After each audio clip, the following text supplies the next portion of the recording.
Hello दोस्तों, स्वागत है आपका प्रॉफिट एंड लॉस के क्लास नंबर 2 में। तो चलिए चलते हैं पहले सवाल पे। पहला सवाल है, किसी वस्तु का क्रय मूल्य 1250 रुपये है और हानि 20% है। हानि कितना हो रहा है? 20% हो रहा है। हानि 20% हो रहा है। तो 20% का सबसे पहले क्या लिख लेते हैं? फ्रैक्शन लिख लेते हैं। कितना होता है? 1/5। 5 क्या है? ये 5 सीपी है। सीपी नीचे क्यों होता है हमेशा? सीपी हमेशा नीचे रहता है। सीपी क्यों होता है? क्योंकि प्रॉफिट या लॉस हमेशा सीपी पर होता है, इसीलिए 5 सीपी हो गया। और क्या हो रहा था? हानि हो रहा था, तो लॉस हो रहा था। कितने का लॉस हो रहा है? 1 का लॉस हो रहा है। कॉस्ट प्राइस 5 है, यानी खरीदा गया है 5 यूनिट में कोई सामान और बेच कितने में रहा है? 1 का लॉस लेके बेच रहा है। तो कितने यूनिट में बेच रहा है? 4 यूनिट में बेच रहा है। सवाल में कह रहा है क्या? शुरू में क्या कहा गया था? किसी वस्तु का क्रय मूल्य 1250 रुपया है। यहाँ पे कितना है? 5 यूनिट। तो 1250 यूनिट, 1250 रुपया का जो वैल्यू हो गया, ये 5 यूनिट का वैल्यू है। तो 5 से क्या करना होगा? भाग देना होगा। सवाल में कह रहा है क्या विक्रय मूल्य क्या होगा? तो विक्रय मूल्य कितना है? एसपी बराबर क्या हो जाएगा? है कितना यहाँ पे? 4 यूनिट। तो इसमें क्या करना होगा? 4 से गुना करना होगा। 5 से कटाते हैं 1250, तो कितने बार में कट जाएगा? 5 दूनी 10, 5 पचे 25, 0। कितना हो गया? 250 गुना 4 करते हैं तो कितना हो जाएगा? 1000। यानी विक्रय मूल्य जो निकल के आ जाएगा वो कितना निकल के आ जाएगा? 1000 रुपया। 1000 रुपया क्या हो जाएगा? हमारा सही आंसर हो जाएगा। तो ऑप्शन नंबर क्या हो जाएगा? ऑप्शन नंबर सी हो जाएगा हमारा सही आंसर। चलिए चलते हैं दूसरे सवाल पे। दूसरा नंबर सवाल है, दो वस्तुएं एक ही कीमत पर खरीदी जाती है। कितना वस्तु है? दो वस्तु है। दो वस्तु है। मान लेते हैं कि पहला वस्तु जो खरीदा गया है वो कितने में खरीदा गया है? सीपी मान लेते हैं कितना है? 100 है। तो दूसरा भी 100 में खरीदा गया होगा। सवाल में ही कह रहा है क्या एक ही कीमत पर खरीदा गया है, तो दूसरा वस्तु भी कितने में खरीदा गया होगा? 100 में खरीदा गया होगा। अब आगे सवाल में क्या कह रहा है? आगे कह रहा है एक को 20% लाभ पर बेचा जाता है। इसको 20% लाभ पर बेचा जाएगा। तो 100 का 20% कितना होता है? 20। यानी कितने में बेचा जा रहा है? 120 में बेचा जा रहा है। तो एसपी कितना हो गया? 120 हो गया। अब आगे सवाल में कह रहा है क्या? और दूसरी को 10% हानि पर बेचा जाता है। और दूसरे वस्तु को कितने पे बेचा जाता है? 10% हानि पे बेचा जा रहा है। तो 100 का 10% कितना होता है? 10। तो 10 लॉस में बेचा जा रहा है, तो 10 कम हो जाएगा। कितने में बेचेगा ये? 90 में बेचेगा। तो यहाँ एसपी कितना हो गया? 90 हो गया। तो अब आगे सवाल में कह रहा है क्या निकालने? कुल लाभ या हानि परसेंट ज्ञात करें। कुल लाभ या हानि परसेंट ज्ञात करने कह रहा है। तो दोनों वस्तु मिला के कितने में खरीदा गया है? 200 है क्रय मूल्य, 200 में खरीदा गया है। और दोनों वस्तु को मिला के कितने में बेचा जा रहा है? 120 और 90 कितने में? 210 में बेचा जा रहा है। तो यहाँ पे 200 में खरीदा जा रहा है और 210 में बेचा जा रहा है। तो साफ पता चल रहा है क्या? प्रॉफिट हो रहा है। तो प्रॉफिट परसेंट निकालना होगा। तो कितने का प्रॉफिट हो रहा है? 10 रुपये का प्रॉफिट हो रहा है। प्रॉफिट या लॉस हमेशा किस पे होता है? कॉस्ट प्राइस पे होता है। तो कॉस्ट प्राइस कितना है? 200 है।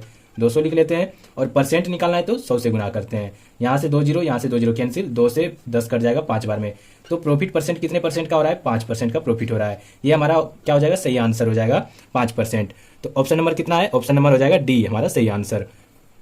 अगला सवाल है, एक आदमी दो वस्तुएं 240 रुपये में बेचता है। वह एक वस्तु को 20% लाभ पर बेचता है। तो 20% लाभ पर बेच रहा है, तो 20% का क्या करते हैं? पहले फ्रैक्शन लिख लेते हैं। कितना होता है? 1/5। इसका मतलब क्या हुआ? 5 का कोई चीज था, उसको 1 का लाभ लेके बेच रहा है, तो कितने में बेचेगा? 6 में बेचेगा। तो अब आगे सवाल में क्या कर रहा है? और दूसरे वस्तु को 25% हानि पर बेचता है। तो 25% हानि पर बेचता है, तो 25% का क्या करते हैं? फ्रैक्शन लिखते हैं। कितना होता है? 1/4। यहाँ पे क्या हो रहा है? 4 का कोई चीज है और 1 का लॉस लेके बेच रहा है, तो कितने में बेचेगा सामान को? 3 में बेचेगा। तो बेच कितने में रहा था दोनों सामान को? 240 रुपये में। तो यहाँ पर 6 यूनिट का वैल्यू कितना हो गया? 240 रुपया हो गया। 6 यूनिट का वैल्यू 240 कितना गुना है? 40 गुना है। तो यहाँ पे कॉस्ट प्राइस भी क्या करना होगा? 40 गुना करना होगा। तो कॉस्ट प्राइस कितना आ जाएगा? 5 गुना 40, 200 आ गया। कॉस्ट प्राइस कितना निकल के आ गया? 200 निकल के आ गया। और दूसरा सामान भी कितने में बेच रहा था? 240 में। यहाँ पे कितने में बेच रहा है? 3 यूनिट में। तो 3 यूनिट में नहीं बेच के कितने में बेच रहा है? 240 में। तो कितना गुना है ये? 80 गुना है। तो 4 में भी 80 गुना करना होगा। कॉस्ट प्राइस कितना हो गया इसका? दूसरे वस्तु का कॉस्ट प्राइस कितना हो गया? 4 गुना 80 करेंगे तो कितना हो जाएगा? 320। अब सवाल में निकालने क्या कह रहा है? सवाल में निकालने कह रहा है क्या? पूरे लेन देन में शुद्ध लाभ या हानि परसेंट क्या है? तो 200 यहाँ का सीपी पहले वस्तु का और दूसरे वस्तु का 320। तो टोटल सीपी कॉस्ट प्राइस कितना हो गया? 3 2 5, 520। कॉस्ट प्राइस कितना हो गया टोटल? 520। कॉस्ट प्राइस जो हो गया कितना हो गया? 520 हो गया। और सेलिंग प्राइस कितना हो गया? 240 और 240। दोनों सामान को एक ही दाम पे बेच रहा है, तो कितना हो गया? 480 हो गया। तो यहाँ से पता चल क्या रहा है कि कॉस्ट प्राइस ज्यादा है और सेलिंग प्राइस कम है, तो क्या होना चाहिए? लॉस होना चाहिए। तो क्या हो रहा है यहाँ पे? लॉस हो रहा है। तो लॉस परसेंट निकालना होगा। तो लॉस कितने का हो रहा है? 40 का लॉस हो रहा है। और कितने पे हो रहा है? कॉस्ट प्राइस पे होता है, तो 520 नीचे लिखते हैं। और परसेंट निकालना है तो 100 से गुना करते हैं। 1 जीरो 1 जीरो यहाँ से कैंसिल, 4 से 52 कट जाएगा 13 बार में। तो 100/13 कितना हो जाएगा? 13 से भाग देंगे 100 में तो हो जाएगा 13×7=91। 7.69% का क्या हो जाएगा? हानि हो जाएगा। ये हमारा सही आंसर हो जाएगा। ऑप्शन नंबर हो जाएगा ए हमारा सही आंसर। अगला सवाल है 24 वस्तुओं का विक्रय मूल्य 24 वस्तुओं का विक्रय मूल्य 24 गुना विक्रय मूल्य यानी एसपी जो है 26 वस्तुओं के क्रय मूल्य के बराबर है। 26 वस्तुओं के क्रय मूल्य यानी सीपी के बराबर है। तो यहाँ से एसपी और सीपी का रेशियो निकल के आ जाएगा। एसपी इधर गुना में है सीपी तो इधर आके भाग में हो जाएगा और इक्वल टू हो जाएगा। यहाँ पे 26 है, इधर 24 गुना में तो इधर आ जाएगा भाग में। इसको कटाते हैं तो 13 दूनी 26, ये कट जाएगा 12 दूनी 24। तो यहाँ से एसपी और सीपी का रेशियो निकल के आ गया। कितना आ गया? 13:12। इसका मतलब हुआ क्या? 12 में कोई चीज खरीदा गया है, 12 सीपी है तो 12 में कोई चीज खरीदा गया है और बेचा जा रहा है 13 में। तो क्या हो रहा है यहाँ पे? प्रॉफिट परसेंट हो रहा है। क्या हो रहा है? प्रॉफिट हो रहा है। क्या हो रहा है? प्रॉफिट। तो सवाल में कह रहा है क्या ऐसी स्थिति में प्रॉफिट परसेंट क्या है? तो प्रॉफिट हो रहा है तो प्रॉफिट परसेंट निकालना है। प्रॉफिट कितने का हो रहा है? 1 का हो रहा है। कितने का हो रहा है? 1 का हो रहा है। हम सभी जानते हैं क्या प्रॉफिट या लॉस हमेशा किस पे होता है? कॉस्ट प्राइस पे। तो कॉस्ट प्राइस कितना है? 12। तो 12 को नीचे लिखते हैं। परसेंट निकालना है तो 100 से गुना करते हैं। क्या हो जाएगा यहाँ पे? इसको अब कटाते हैं तो हो जाएगा 25 चौके 100 और ये कट जाएगा 3 चौके 12। तो कितना हो गया? 25/3% का क्या हो गया? प्रॉफिट हो गया। ये हमारा सही आंसर हो जाएगा। ऑप्शन नंबर हो जाएगा डी। अगला सवाल बहुत ही महत्वपूर्ण है, ध्यान दीजिएगा। एक व्यापारी ने एक वस्तु 2% की हानि पर बेची। 2% की हानि पर बेच रहा है। मान लेते हैं क्या कोई वस्तु जो है खरीदा गया है, कितने में खरीदा? वो 100 रुपये में खरीदा, यानी कॉस्ट प्राइस कितना हो गया? 100 हो गया। खरीदा 100 में और 2% के हानि पर बेच रहा है। तो 2% के हानि पर बेचेगा तो 100 का 2% कितना होता है? 2। तो 2 कम में बेचेगा। कितने में बेच रहा होगा? 98 में बेच रहा होगा। एसपी कितना हो गया? 98 हो गया। 98 में बेच रहा है। अब कह रहा है सवाल में क्या, यदि उसने उसे 44 रुपये अधिक में बेचा होता तो उसे 20% का लाभ होता। कितने का लाभ हो रहा है? 20% का। तो 100 का 20% कितना होता है? 100 का 20% होता है क्या? 20। तो 100 20 अधिक में बेच रहा होगा। कितने में? 120 में। यहाँ पे कितने में बेच रहा है? 120 में। तो सवाल में कह रहा है क्या 44 रुपये अधिक में बेचा। कितने अधिक में यहाँ पे बेच रहा है?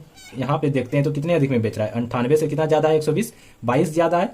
लेकिन सवाल में क्या कह रहा है? सवाल में कह रहा है क्या 44 रुपये अधिक में बेचा होता। बेच कितने अधिक में बेच रहा है?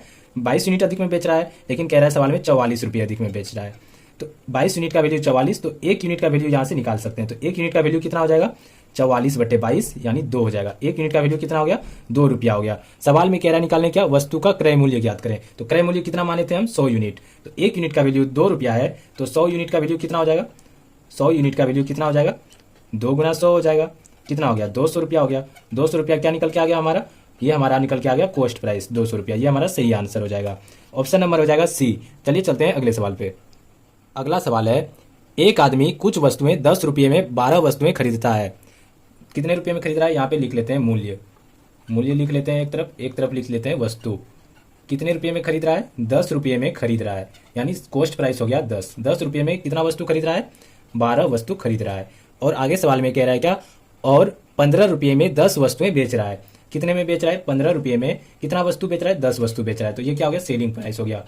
यहाँ पे ऐसी स्थिति में हम क्या करते हैं? वस्तु को सेम कर लेते हैं। वस्तु को अगर सेम करना है तो क्या करना होगा? 12 और 10 का क्या करते हैं? एलसीएम लेते हैं। तो 12 और 10 का एलसीएम कितना हो जाएगा? 60। इसको 60 पुराने के लिए क्या करना होगा? 5 से गुना करना होगा। इसको 6 से गुना करना होगा। तो इसको 6 से गुना किया तो इसको भी 6 से गुना करना होगा। इसको 5 से गुना किया तो इसको भी 5 से गुना करना होगा। अब यहाँ पर क्या आया? 60 वस्तु जो है कितने में खरीदा गया है? 50 रुपये में खरीदा गया है। और 60 वस्तु को ही कितने में बेचा जा रहा है? 90 रुपये में बेचा जा रहा है। 50 रुपये में खरीदा, 90 रुपये में बेचा। तो सवाल में कह रहा है निकालने लाभ या हानि परसेंट ज्ञात करें। तो यहाँ पर क्या हो रहा है? 50 रुपये में कोई सामान को खरीदा गया और 90 रुपये में बेचा गया। तो यहाँ से क्लियर पता लग रहा है क्या? प्रॉफिट हो रहा है। क्या हो रहा है? प्रॉफिट हो रहा है। कम में खरीद रहा है और ज्यादा में बेच रहा है तो क्या होता है? प्रॉफिट होता है। तो प्रॉफिट परसेंट निकालना है। कितने का प्रॉफिट हो रहा है? 40 रुपये का प्रॉफिट हो रहा है। और प्रॉफिट या लॉस हमेशा किस पे होता है? कॉस्ट प्राइस पे। तो कॉस्ट प्राइस कितना है? 50 है। परसेंट निकालना है तो 100 से गुना करते हैं।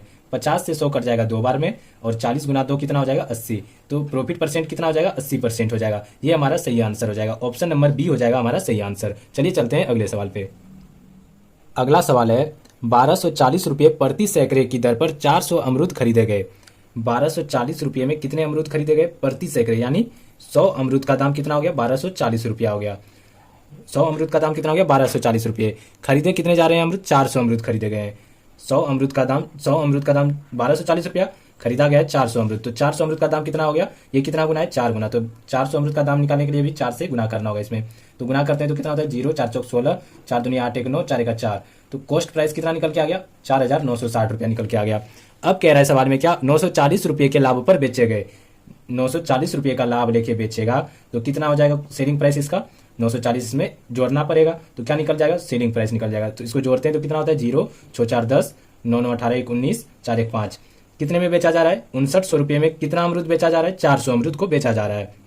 5900 रुपये में कितना अमरूद को बेचा जा रहा है, 400 अमरूद को बेचा जा रहा है। सवाल में कह रहा है क्या निकालने के लिए, प्रति दर्जन अमरूदों का विक्रय मूल्य ज्ञात करें। तो सेलिंग प्राइस निकालने के लिए कह रहा है कितने अमरूदों का, 12 अमरूदों का। तो 12 से क्या करना होगा, इसमें 12 से गुना करना होगा। यहाँ से 2 जीरो, यहाँ से 2 जीरो कैंसिल हो जाएगा, 4 से 12 कट जाएगा 3 बार में, 4 तिया 12। अब 12 अमरूदों का विक्रय मूल्य कितना आ जाएगा, 3 गुना 59 करते हैं तो हो जाएगा 3 नंबर 27, 3 पचे 15 2 17। 12 अमरूदों का जो विक्रय मूल्य आ गया वो कितना हो गया, 177 रुपया हो गया। ये हमारा सही आंसर हो गया। ऑप्शन नंबर ए हो जाएगा हमारा सही आंसर। चलिए चलते हैं अगले सवाल पे। अगला सवाल है, पी क्यू को एक वस्तु 20% के लाभ पर बेचता है। पी किसको बेच रहा है, क्यू को बेच रहा है, कितने परसेंट लाभ पे, 20% के लाभ पे। मान लेते हैं कि पी जो खरीदा था कितने में खरीदा था, 100 रुपये में कुछ खरीदा था, कोई वस्तु खरीदा था, और 20% के प्रॉफिट पर बेच रहा है किसको, क्यू को। तो 20% के प्रॉफिट पर बेचेगा तो 100 का 20% कितना होता है, 100 का 20% होता है 20। तो 20 अधिक में बेच रहा होगा क्यू को, तो कितने में बेचेगा, 120 में बेचेगा। अब आगे सवाल में कह रहा है क्या, और क्यू जो है आर को इसे 25% के लाभ पर बेचता है। क्यू कितने परसेंट के लाभ पर बेच रहा है, 25% के लाभ पर बेच रहा है किसको, आर को। तो 25% कितना हो जाएगा, 120 का। 120 का 25% हम निकालते हैं तो 25% का मतलब होता है 1/4। 1/4 120 का करेंगे तो कितना हो जाएगा, 30। तो 30 अधिक में बेच रहा है किसको, आर को, कौन, क्यू। तो 120 से 30 अधिक में बेचेगा तो कितना हो जाएगा, 150। कितने में बेचेगा, 150 रुपये में बेच रहा होगा आर को।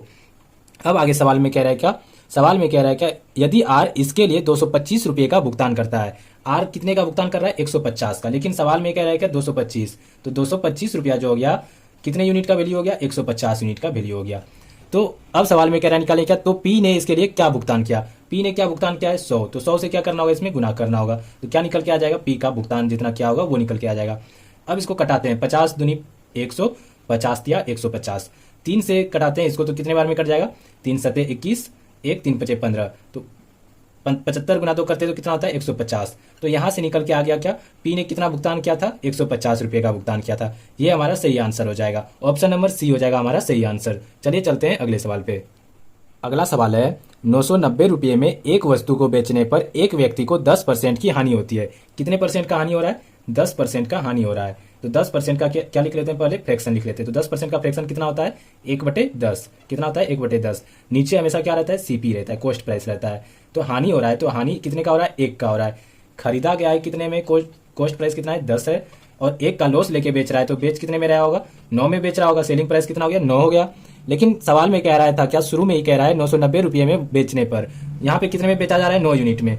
तो 9 यूनिट का वैल्यू कितना हो गया, 990 हो गया। तो 1 यूनिट का वैल्यू कितना हो जाएगा, 1 यूनिट का वैल्यू निकालने के लिए क्या करना होगा, 9 से 990 में भाग देना होगा। तो कितना हो गया, 9 1 का 9, 110। कितना हो गया, 110। तो इसमें भी 110 से गुना करना होगा। 10 गुना 110 करेंगे तो क्या निकल के आ जाएगा, कॉस्ट प्राइस निकल के आ जाएगा। गुना करते हैं तो कितना हो जाता है, 1100। तो 1100 क्या आ गया, ये कॉस्ट प्राइस आ गया। अब आगे सवाल में कह रहा है क्या, 10% लाभ कमाने के लिए उसे इस वस्तु को किस कीमत पर बेचना होगा। 1100 का कोई सामान है और 10% का लाभ लेके बेचने के लिए कह रहा है। तो 10% का लाभ लेगा तो कोई भी वस्तु अपने आप में कितना होता है, 100%। तो 10% का लाभ लेगा तो कितने में बेचेगा, 110 में बेच रहा होगा। तो कितने से भाग देना होगा, 100 से भाग देना होगा। तो यहाँ से 2 जीरो, यहाँ से 2 जीरो कैंसिल हो गया। अब इसको गुना करते हैं, 11 गुना 11 कितना होता है, 121, और यहाँ पे 1 जीरो है तो 1 जीरो लिख लेते हैं। ये क्या निकल के आ गया, ये निकल के आ गया 10% ज्यादा में बेचेगा, 10% का लाभ कमाएगा तो ये सेलिंग प्राइस निकल गया। 10% का लाभ कमाने के लिए कितने में बेचना होगा उसको, 1210 रुपये में सामान को बेचना होगा। ये हमारा सही आंसर हो जाएगा। ऑप्शन नंबर हो जाएगा ए हमारा सही आंसर। अगला और अंतिम सवाल है, एक दुकानदार 20% लाभ पर चीनी बेचता है। मान लेते हैं क्या, कॉस्ट प्राइस जो है 100 है, कॉस्ट प्राइस कितना है, 100 है, और 20% के लाभ पर बेच रहा है। तो कितने में बेच रहा होगा सामान को, 120 में बेच रहा होगा सामान को। कितने में, 120 में बेच रहा होगा। अब आगे सवाल में कह रहा है क्या, साथ ही वजन से 25% कम तोलता है। तोलना था उसको 100, तोल कितना रहा है, 25% कम तोल रहा है। 25% कम तोलेगा तो कितना देगा तोल के उसको, 75 ही देगा। कॉस्ट प्राइस अब कितना हो गया, 75, यानी 75 का सामान वो कितने में बेच रहा है, 120 में बेच रहा है। तो सवाल में कह रहा है क्या, उसका कुल परसेंट लाभ है, मतलब लाभ परसेंट निकालने के लिए कह रहा है, यानी प्रॉफिट परसेंट निकालने के लिए कह रहा है। तो 75 वो तौल के दे रहा है कितने में, 120 में। तो 75 क्या हो गया, कॉस्ट प्राइस हो गया, और 120 क्या हो गया, सेलिंग प्राइस हो गया। तो कितने का लाभ हो रहा है, यहाँ पे लाभ हो रहा है 45 का लाभ हो रहा है। और लाभ या हानि हमेशा किस पे होता है? कॉस्ट प्राइस पे। तो कॉस्ट प्राइस कितना है? 75। 75 को नीचे लिखते हैं और परसेंट निकालना है तो 100 से गुना करते हैं। अब यहाँ से क्या करते हैं? कटाते हैं। 25 चौके 100, 25 या 75। 3 से 45 कटाते हैं 15 बार में, तो 15 गुना 4 कितना हो गया? 60। यानी 60% का क्या हो रहा है? उसको प्रॉफिट हो रहा है। ये हमारा क्या हो जाएगा? सही आंसर हो जाएगा। ऑप्शन नंबर हो जाएगा ए हमारा सही आंसर। उम्मीद करते हैं कि आपको ये वीडियो अच्छा लगा होगा। अगर अच्छा लगा हो तो कमेंट में यस जरूर लिखें और अपने दोस्तों के साथ शेयर जरूर करें और साथ ही हमारे चैनल को सब्सक्राइब जरूर कर लें। धन्यवाद।